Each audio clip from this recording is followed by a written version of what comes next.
अहिड़ो बाबरकत महीनो आहे जंहिं महीने में 11 महीननि जी पोख आहे, 11 महीननि जी हिकु दावा ईमान आहे। हर माण्हू मुसलमान मोमिन सॾाईंदो आहे त मां मुसलमान आहियां, मां मोमिन आहियां, मां बहितर आहियां, मां जन्नती आहियां। जो मर्ज़ी उन जा लफ़्ज़ उनखे सूहंदा आहिनि 11 महीननि ताईं। उन जे लाइ परख काई बि न हूंदी आहे, वा तूं मोमिन आहे, वा तूं मोमिन, मुसलमान आहे, वा तूं मुसलमान। ख़बर तॾहिं पवंदी आहे जॾहिं रमज़ान मुबारक जो महीनो ईंदो आहे। मोमिन मुसलमान जी फ़र्क़ु हिते ई महसूसु थी वेंदी आहे। उहे मुसलमान जेके दावा पे कंदा आहिनि मोहब्बत जी, ईमान जी, जन्नत जी, रमज़ान मुबारक जी बाबरकत रहमत वारी हवा जेका आहे उहा उन्हनि खे मोमिननि खां जुदा करे छॾे। बिल्कुलु ॾिठो वेंदो आहे त मोमिन इन बाबरकत महीने में रोज़ेदार हूंदा आहिनि। गैर मोमिन जो वात 11 महीननि वांगुरु हलंदो रहंदो आहे बाबरकत महीने।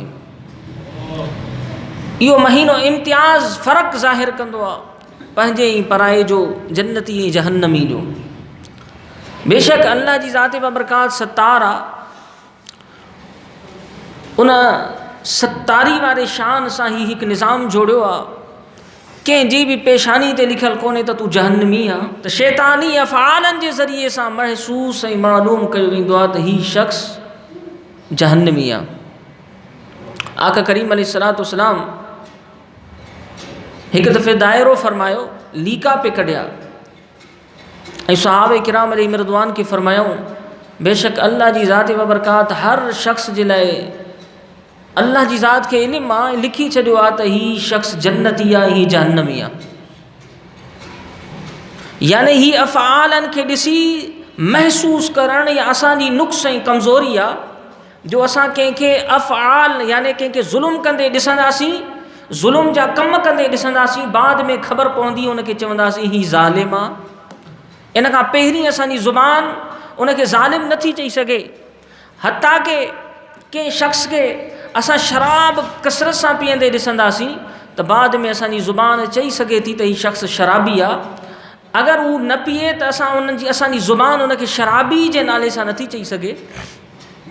हीअ असांजो नुक़्स आहे, हिकु कमज़ोरी आहे। असांखे इल्मु नाहे, असांखे इल्मु नाहे, नुक़्स ऐं कमज़ोरी आहे असां में। अल्लाह इन नुक़्स ऐं कमज़ोरी खां पाक आहे। अल्लाह जी ज़ात बाबरकात खे इल्मु आहे त कहिड़ा आहिनि जेके जन्नत में वेंदा, कहिड़ा आहिनि जेके जहन्नम में वेंदा। असांखे महसूसु करण जे लाइ अल्लाह दुनिया में शैतानी कम बि पैदा कया आहिनि शैतान जे ज़रिए सां, ऐं रहमानी कम बि अल्लाह पैदा फ़रमाया आहिनि नबीअनि जे ज़रिए सां। शैतानी कमनि खे ईजाद शैतान जे ज़रिए सां कयो वियो आहे ऐं रहमानी कमनि खे ईजाद अल्लाह पंहिंजे मुक़र्रब नबीअनि जे ज़रिए सां फ़रमायो आहे। उन ते सहाबी हज़रत सैयदना अली अल मुर्तज़ा शेर ख़ुदा रज़ी अल्लाह तआला अन्हु अर्ज़ कनि था त या रसूल अल्लाह सल्लल्लाहु अलैहि वालैहि वसल्लम हदीस पाक जो मफ़हूम आहे बस पोइ असां अमल न कयूं, नमाज़ छाजे लाइ पढ़ूं, रोज़ा छाजे लाइ रखूं, ज़िक्र अज़कार छाजे लाइ कयूं। बसि अल्लाह पाक जंहिंजी तक़दीर में लिखियो आहे हीउ जन्नती आहे उहो जन्नत में हूअं ई वेंदो। जंहिंजी तक़दीर में अल्लाह जहन्नमी लिखियो आहे उहो जहन्नम में हूअं ई वेंदो। जंहिंजी तक़दीर में अल्लाह जन्नती लिखियो आहे उन जी अलामत दुनिया में रब ज़ाहिर फ़रमाई आहे उहा ही उहो दुनिया में नबी जे तरीक़े खे फॉलो कंदड़ हूंदो, उहो नबी जे तरीक़े खे अपनाईंदड़ हूंदो, नबी जे तरीक़े सुन्नत शरीयत मुताबिक़ हलणु हूंदो। अल्लाह अकबर। नबियनि वारे क़ानून, नबियनि वारा अफ़आल जंहिंजे ज़रिए सां अल्लाह रब्बुल आलमीन नबियनि जे ज़रिए सां ज़ाहिर फ़रमाया उहो शख़्स उनखे क़बूल कंदड़ हूंदो, उन मुताबिक़ पंहिंजी ज़िंदगी दुनिया में गुज़ारींदड़ हूंदो।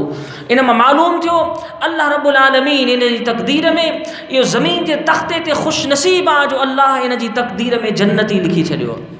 जेको जहन्नमी आहे उहो दुनिया में शैतानी कमनि खे फॉलो कंदो, शैतानी कमनि खे क़बूल कंदो, शैतान जे तौर तरीक़नि खे काफ़रनि ऐं यहूदियुनि ऐं नसारनि जे तौर तरीक़नि खे क़बूल कंदो।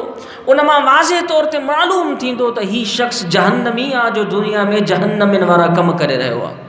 पर हिन खे शऊर कोन्हे त मौत खां बाद में मां ही कहिड़े रस्ते ते वञा थो, जंहिं रस्ते ते मौत खां बाद में मूंसां छा थियणो आहे, शऊर नाहे। उन खां बाद में सहाबा किराम अलैहिम रिदवान चाहत सां, शौक़ ऐं ज़ौक़ सां नेकी जा कम करण लॻा। इन उम्मीद ते त असां दुनिया में नेकी जा कम कंदासीं, अल्लाह जे नबी जी अतात ऐं फर्मा बरदारी कंदासीं। इन उम्मीद ते कामिल यकीन रखंदासीं त यकीनन सां असांजे ग़रीब रब असांजी तक़दीर में जन्नती लिखायो आहे।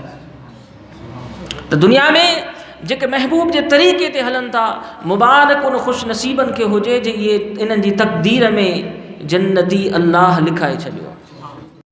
मज़ीद वीडियोज़ के लिए हमारा यूट्यूब चैनल सब्सक्राइब करें और बेल आइकन पर क्लिक करें।